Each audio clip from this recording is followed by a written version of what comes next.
కామారెడ్డి జిల్లా కేంద్రంలో number plate లేకుండా తిరుగుతున్న వాహనాలపై పోలీసులు ప్రత్యేక తనిఖీ చేపట్టారు.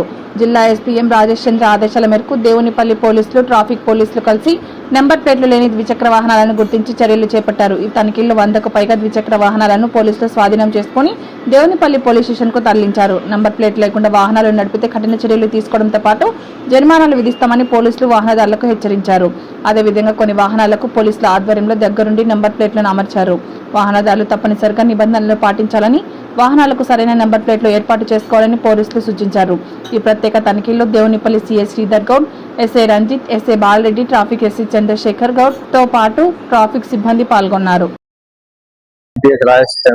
గారి ఆదేశాల మేరకు మేము మరియు Devunipalli SI Ranjith, Balareddy and traffic SI Chandrashekar ఆధ్వర్యంలో పోలీస్ సిబ్బందితోని స్పెషల్ డ్రైవ్ నిర్వహించడం జరిగింది. దీనిలో భాగంగా వాహనదారులు ఎవరైతే సరైన ధృవపత్రాలు లేకుండా ఇర్రెగ్యులర్ నంబర్ ప్లేట్స్ ఉన్నారో వాటన్నిటిని కూడా మేము సీజ్ చేయడం జరిగింది. కంప్లీట్ నంబర్ ప్లేట్ వేసుకున్న తర్వాతనే వాటిని వెరిఫై చేయించి తగిన ఫైన్ వేసి పంపించడం జరుగుతుంది. ముఖ్యంగా వాహనదారులు ఒకసారి మనం బయటకు వెళ్ళినట్లయితే ఖచ్చితంగా ప్రతి ఒక్క డాక్యుమెంట్ మీతోనే పెట్టుకోవాలని ఈ సందర్భంగా తెలియజేయడం జరుగుతుంది.